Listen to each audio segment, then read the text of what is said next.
and welcome back, dear viewers. Today, I'll be doing a video on tsunamis. More specifically, I'll be covering the government and the community's ideal response to it. So let's jump into it. Okay, so let's begin with the table of contents. Like I said, we'll be covering the community and government response to it.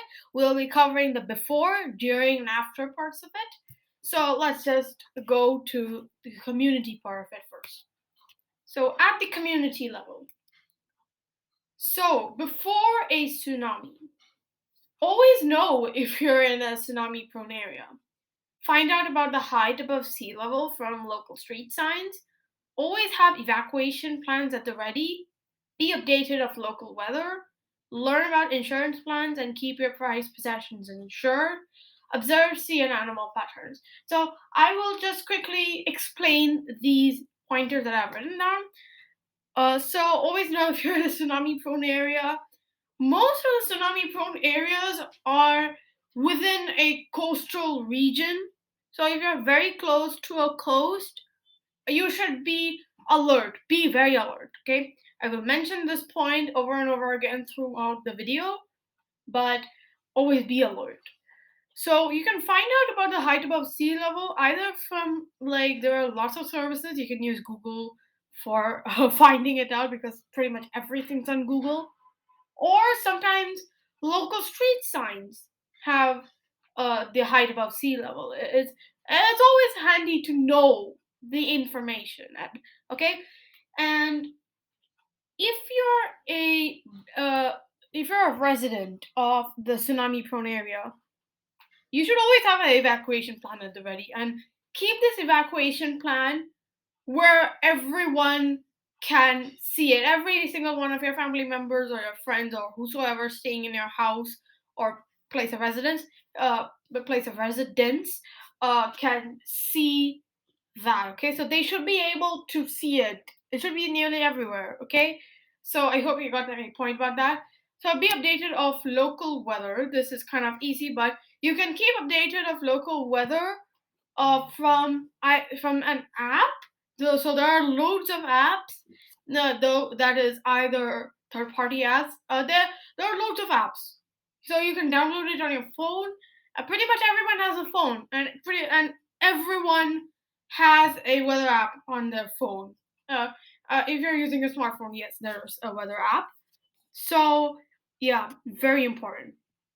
Now, learn about insurance plans and keep your prized possessions insured. This is for all the adults watching the video. Learn about your insurance plans and keep everything that is very important insured. For example, life insurance. Your life is very important, obviously, and home insurance, house insurance, very important. You should insure your home. Insure it. Learn about insurance plans. Contact your financial advisor. Talk to them about this, and then go with the process. Okay. And if you're visiting a country that is a tsunami prone one, there is a certain type of insurance called travel insurance. So now what is travel insurance? It covers unexpected accidents during a travel. So this can be internationally or domestically depending on where you are. So it's always good to keep your prized possessions insured.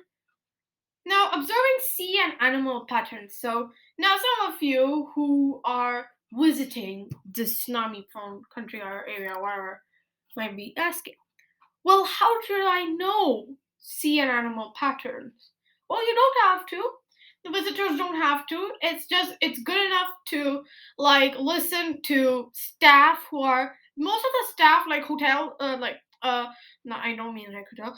Most of the staff are prepared for unforeseen disasters. So most of the staff have a little bit of experience in helping out people. Okay, so and also speaking of staff helping you out, evacuation plans.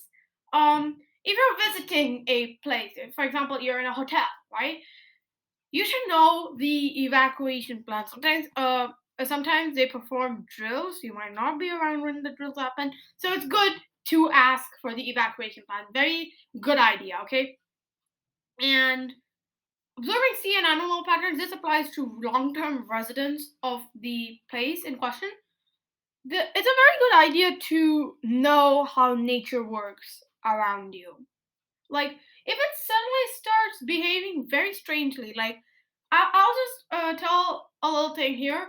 Sea patterns, you can observe it like within at late at earliest it's like a week before the actual tsunami happens, and it's at its like at its like very late into the situation, like a few days before the actual tsunami happens, like 3 days, 4 days, or you'll see some signs, like something's up. You can know that, or even animals. Like animals, the animal part of this happens a few hours before. Okay, so very good idea to, if you're a long-term resident of the place, you should know the nature around you. I've taken like 6 minutes only from these. Okay, let's move on. Okay, so during a tsunami, so I'll just quickly go through this. So before a tsunami, always be alert of incoming earthquakes. I will link some links in the description, so that are related to this. I have also mentioned some in the citations part of this. So go check them out. I will leave some information later on. Let's just go with it, okay? So be alert of incoming earthquakes. Very good idea to do that. So during an earthquake, there are three main things that you should do during an earthquake. Drop, cover, and hold, and protect yourself. What is drop, cover, and hold? Well, it's also duck, cover, and hold. So it depends on what you've been taught. As far as I can remember, I have heard of drop, cover, and hold the first time I heard of this thing. Anyways, drop, cover, and hold basically means, so the drop part of it is to drop down onto your hands and knees and protect your head. Okay, your head is very important. Protect your head. Cover. Take cover under a sturdy surface like a table or a desk. Hold. Hold on until the shaking stops. Don't like go out like, oh, the shaking's happening. I can snap a few pictures of the earthquake. No, please don't do that. Don't do that. That's not a great idea. Protect yourself. Very important. Do that. So perform. So it's always good to like organize few little drills in your house, so that your family members, and do this occasionally, like every month or so, because your family members will remember what I should do during an earthquake. Okay, now only do this once the shaking stops. Once the shaking stops, move to higher ground. Don't do it while the shaking's happening, because you'll probably lose your life. No, not a great idea to do it when the shaking's happening. Move to higher ground once the shaking stops. I repeat, once the shaking stops. I have stressed that out like 3 times in a row. I'll just move on to the next point now. I think you get the point. Um, avoid tall things. This is kind of understandable. Like, obviously, I should avoid tall things. And this rule applies especially to the things that are broken or otherwise damaged. So, cables, like those telephone poles. So, telephone poles are really tall. Please do not go next to them and be like, oh, I can snap some nice shots. It's going to fall down. Ooh. No, don't be like that. Um, and also trees. Don't go near trees during an earthquake. Surprise, surprise! It's never a great idea to go near trees during an earthquake. Okay, so after the earthquake, I wrote this in all caps, and I will say it like it's in all caps. Stay away from water bodies. Stay away from water bodies, okay? Do it. Do it. Never go to water bodies during a tsunami. So, like just some time, like a few minutes before the tsunami happens. This can also be a very gradual process. So Sometimes it can be a few minutes. It can be very rapid. Sometimes it's not very rapid. But the general consensus everywhere is that, like, if you see the ocean retracting, like it's going away from you, it means that a tsunami is coming. Don't like go to the water body and say like, oh, there's a nice land to play in, I'll go play in it. No, never a great idea. Don't do it. Stay away from water bodies. If a tsunami, if you like see the ocean retracting from you, don't. No. So now I just want to say what I just give you a what I just want to say. So say that some of you might be screaming at your screen like, why did you include this entire slide is basically earthquakes. Why? Why earthquakes? Well, tsunamis are basically huge tidal waves. Like you know tides, right? They're waves, right? Surfers love them, but a tsunami is basically a scaled up version of a tide. Okay, so basically a huge wave that is caused by underground shaking. Now this underground shaking can occur in the form of an earthquake. That's why I mentioned earthquake. It's the most common cause of it, or otherwise underground volcanic eruptions. Not as common, but still very possible. Okay, let's move on to after tsunami. Remember, we're still at the community level. We're going to go to at the government level very soon. Okay, so I mentioned this a couple of slides ago. Be alert. Be alert. Continue to keep updated. Like when the tsunami, and also I will quickly say this. During a tsunami, like there can be like once one wave comes, it's not that another wave is not gonna come. It's not that there's only one. This is a very common misconception, and I will debunk that right now. It is not that a tsunami can occur only once. It's not. It's very common for like people to think that a tsunami is like just one giant wave. No, it can be a bunch of waves coming at once, but it can take a little break, and then another a few waves can come. So it's not that there's only like one bit of these things coming at you. No, it can be like many of them at two separate occasions, three separate occasions, however many separate occasions. So even after one wave, please be alert and continue to keep updated. And this is also and I mentioned that you should definitely not go to the water. Avoid affected areas. So like, don't go to any random sea because sea or ocean or wherever this thing took place. It's never a great idea to go to the affected areas for obvious reasons. Okay, cover your body. Why? What? Like you must be asking. I just screams that probably gonna not respond to you, but I will respond to your questions. So you must be asking, well, why? I'm already covering my body. So what's the point? Well, cover your body because ankle injuries during the tsunami are very common. They're surprisingly common. Ankle injuries. They're surprisingly common. So that's why cover your body because you don't want to get injured by some sharp object, right? And do not use telephone lines unnecessarily. Kind of obvious, kind of not. I'll just quickly explain why I included this. So, usually, like, not only in tsunamis, it's not restricted to tsunamis. Most of these points are not restricted to tsunamis, but let's just go with it. Okay, so during most disasters, people will try to contact their near and dear, right? But it can actually hamper emergency services coming to your location. So, if you don't want to cause your entire city or area being affected by the tsunami with absolutely no ways of escaping, please do not use the telephone line unnecessarily. Please do not use them unnecessarily. Okay, let's move on to the at the government level part of this. At the government level. So now what does a government do before a tsunami? I'm not talking about like very immediately before a tsunami. I'm talking like around a day or two after a tsunami, or it depends on like the type, like the type that is occurring. Okay, so I live in India, by the way, and there are organizations that might exist in other countries.